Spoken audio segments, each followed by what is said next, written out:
ahora es momento de virar en otra dirección porque vamos a hablar de medicina, específicamente de genética. Hay una plataforma creada por 5 cordobeses, profesionales cordobeses, que de alguna manera engloba los estudios genéticos que uno puede realizar. Desconozco mucho del tema, así que me parece que está buenísimo entender un poquito más cómo funciona. Y está con nosotros conectado César Sánchez Sarmiento, que es CEO de MedicGen, que es esta plataforma justamente que de alguna manera permite acceder a la información genética de una manera más simple. Tengo entendido que es así. César, ¿cómo estás? Buen mediodía. Daniel Cometo te saluda. ¿Qué tal? Buen mediodía, Daniel. ¿Cómo estás vos? ¿Cómo estás? Bueno, sí. Intenté explicarlo con el conocimiento básico que tengo y entiendo, César, que la gente del otro lado tampoco a lo mejor está muy empapada de qué significa la genética y demás. ¿Cómo es? Mira, primero uno tiene que tener en cuenta lo siguiente. Sí. Vos imaginate las comunicaciones, es decir, el trabajo que haces todos los días, lo que leemos, sin internet. Claro. Bueno, la medicina sin genética es más o menos como las comunicaciones sin internet. Y hoy en día, bueno, hace unos años ya esto cada vez avanza con mayor velocidad. Ahora, para entender esto hay que entender, como vos decís, qué es la genética. Claro. Y imaginémonos que genéticamente los seres humanos estamos fabricados a partir de las recetas que tenemos en 2 estantes en una biblioteca. Sí. Cada estante tiene 23 libros. 23 libros que aporta el espermatozoide y 23 libros que aporta el óvulo. Entonces, cuando se juntan el óvulo y el espermatozoide, cada uno aporta, es decir, pone 23 libros con toda la receta. En total, esa estantería tiene 46 libros. Son los 46 cromosomas. Claro. El ser humano tiene que tener 46 cromosomas. Si por algún motivo tiene algún libro más, algún cromosoma más, va a tener lo que se conoce como los síndromes. Te voy a dar el ejemplo más común de un síndrome, es el síndrome de Down. Claro. En donde hay un libro de más, en todos estos 46 hay 47 libros, y ese libro número 47 es el que da, por ejemplo, en la receta 2 kilos más de azúcar. Claro. Entonces esa torta va a salir más dulce, no va a salir como el común de las tortas. Claro, es lo que conocen como síndrome de Down. Después hay otros síndromes, pero esa es la genética histórica, la genética que es la base, pero no es lo que empieza a surgir cuando se descubre realmente es el ADN. El ADN es todo este libro, toda esta estantería, los 2 estantes con 46 libros, toda esa información, porque vos tenés en cuenta que dentro de cada libro hay frases, hay letras, claro, hay palabras. Y como muchos libros que vienen, viste que salen de la imprenta con fallas de impresión, sí, pero vos lo podés tener igual. Y en algunos casos son ilegibles, tienen que imprimirlos de nuevo. Bueno, el ser humano en sus libros, en sus cromosomas, también tiene fallas de impresión genética. Eso se llaman mutaciones. Claro. Entonces, cuando vos tenés una mutación, tenés un cambio genético, lo que va a salir al final es diferente. No es un síndrome que es un aporte, un libro más, un libro menos, un cromosoma más, un cromosoma menos en general, sino que son detalles mucho más finos que nos llevan a enfermedades. Claro. Te canto enfermedades, cegueras, sorderas, esclerosis lateral amiotrófica, el síndrome, trastornos del espectro autista, claro, fibrosis quística y así, cáncer, ¿no? Claro. Arritmias, muerte súbita, un montón. Claro. Entonces, la genética actual estudia todo eso, es lo que se conoce como la genética molecular. Claro. Qué interesante. ¿Cuál es el problema de la genética molecular? Como vos dijiste, es muy nueva. Claro. Y entiendo, César, perdón, en esta hermosa historia que me acaba de describir, porque creo que todos entendimos básicamente de qué se trata, si uno hace un análisis en determinado momento de la vida, puede prever qué libro es el que tiene una falla y en base a eso, digamos, hacer algún ajuste, digamos, hasta desde una cuestión de medicamentos y demás. Absolutamente. Por ejemplo, hace poco tiempo, lamentablemente han aparecido muchos casos de muerte súbita, ¿viste? En todos los medios, ustedes incluso mismo creo que han hecho alguna nota sobre el tema.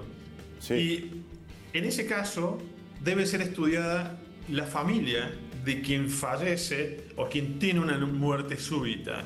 ¿Por qué? Porque hay genes que pueden producir esa muerte súbita y hay maneras de prevenirlo. Entonces, tengo un familiar con muerte súbita, los más cercanos deben hacerse un análisis de sangre para ver si tienen este cambio genético, esta mutación, ese error de impresión en el libro, para ver si pueden hacer algo para evitar eso en el futuro. Lo mismo pasa con cáncer, lo mismo pasa con un montón. Y una de las cosas más importantes, ¿sabes cuál es?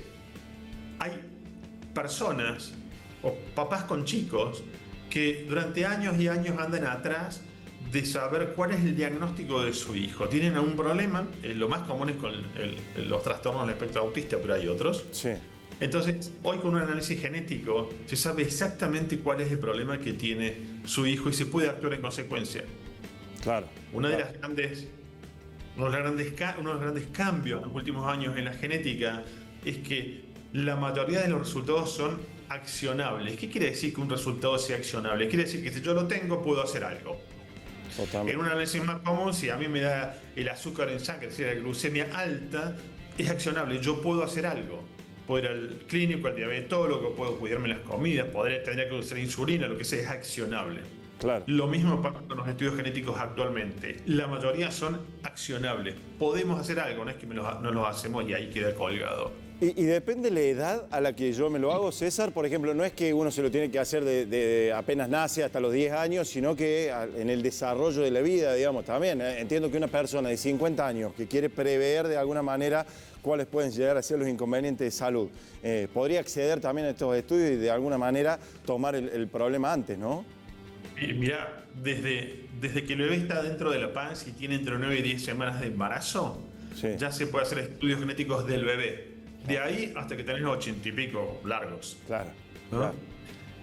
Y ahí yo tengo una especie de historial, digamos, con las cosas que pueden llegar a suceder. Por eso entiendo que es la irrupción de la genética, cambia de alguna manera el concepto de medicina tradicional, ¿no? Sí, cambia absolutamente el concepto de medicina tradicional. Hoy se le conoce como medicina de precisión, es decir, apunta con una mira telescópica al problema. Claro. Ahora, si un análisis genético va a hacer que vos cambies y tengas todo tu historial de acá al futuro, que cumples 80 o 90 años, la respuesta es no. No. Claro. ¿Por qué? Porque a pesar de que genéticamente nacemos de una manera y eso no cambia la genética básica, sí cambian tus circunstancias de vida. Claro. El ejemplo claro es una mujer. Es niña, primero es bebé, después es niña, después cambia hormonalmente, después se embaraza, pasa a ser una mujer con otro problema. Después puede tener, si Dios quiere que no, pero puede tener un cáncer de mama, por ejemplo, entonces tiene otro problema en la misma mujer. Entonces hay análisis para diferentes circunstancias. Claro. ¿Cuál es el mayor problema de todo esto? Porque los médicos lo saben a esto. Sobre todo los médicos de los grandes hospitales, grandes clínicas, sí, la tienen clara que hace años que la genética está metida dentro de la medicina y que no existe medicina sin genética hoy. Claro. El problema es, en un país como el nuestro y en Latinoamérica en general, ¿cómo haces vos para acceder? ¿Dónde el paciente se hace eso? Porque si yo te pido a vos un análisis de colesterol, vos sabés que hay un montón de laboratorios donde lo podés hacer, desde el hospital grande hasta la vuelta de tu casa. Pero el análisis genético no. Sobre todo porque la mayoría se hacen en otros países, sobre todo en Europa, en Estados Unidos y en Asia. Entonces, ¿cómo haces para mandar una muestra de saliva, una muestra de sangre, un pedacito de tumor para que te hagan un análisis genético? Bueno, ahí es donde surge Medigen, en donde una plataforma en donde no solamente ayudamos a las clínicas y a los médicos a asesorarse a través de la inteligencia artificial, a saber cuál es el mejor test para esa situación en particular, claro, sino que el paciente puede informarse de manera totalmente gratuita y después puede hacerse un test. Por supuesto, el test se paga y nosotros nos encargamos de todo, la sangre, claro, el líquido amniótico, el tumor, la saliva, lo que sea, lo enviamos en menos de 3 días. Por ejemplo, llegamos al laboratorio en la India. Uno dice la India tiene laboratorios monstruosos, ¿no? Claro. La imagen que uno tiene de la India es como mucha pobreza, sí, es lo que nos muestra ustedes, la televisión, claro, pero no es así. Claro. Es súper desarrollado un montón de cosas, pero también Europa y Estados Unidos. Sí. Claro, y hay acceso a eso. Hay laboratorios en la Argentina también, ¿no? Te pregunto la última cortita porque nos estamos quedando sin tiempo. Sí. Se dio una situación particular ahora en la fiesta, estaba con mi padre, que tenemos la misma altura, el mismo peso, la misma contextura física, y yo que tengo 30 años menos que él, tengo mucho más dolores. Si me hubiese hecho un test genético, digamos, ¿podría haberlo previsto esto, César? No. Claro. No, porque existe una cosa que se llama la epigenética, es decir, el efecto del medio ambiente en lo que los genes van a hacer. Ejemplo, vos te comportás de una manera diferente si estás frente a una cámara que si estás en tu casa o si estás jugando al fútbol con tus amigos. Sí. El medio ambiente hace que vos, Daniel, el gen Daniel, se comporte de manera diferente. Claro. Lo mismo pasa con los genes de verdad. Es decir, de acuerdo al medio ambiente es para donde va por un lado y para el otro. Es decir, aunque vos tengas un gen que te lleva a la obesidad, por ejemplo, si vos haces vida sana, haces ejercicio, tenés una conducta diferente que no te lleva a la obesidad, es lo más probable que vos no seas obeso. Ahora, si vos lo tenés y le das de comer a ese gen, digamos, vas a ser obeso. El medio ambiente es determinante en todo esto, ¿no? Está buenísimo, César. Nos quedamos sin tiempo, pero la verdad que ha sido muy útil y ha sido muy didáctico también para explicarnos un poquito de qué se trata todo esto. Muchas gracias. No, gracias por la comunicación, ¿no? Muchísimas gracias. Que tengan feliz año. Igualmente, un abrazo grande.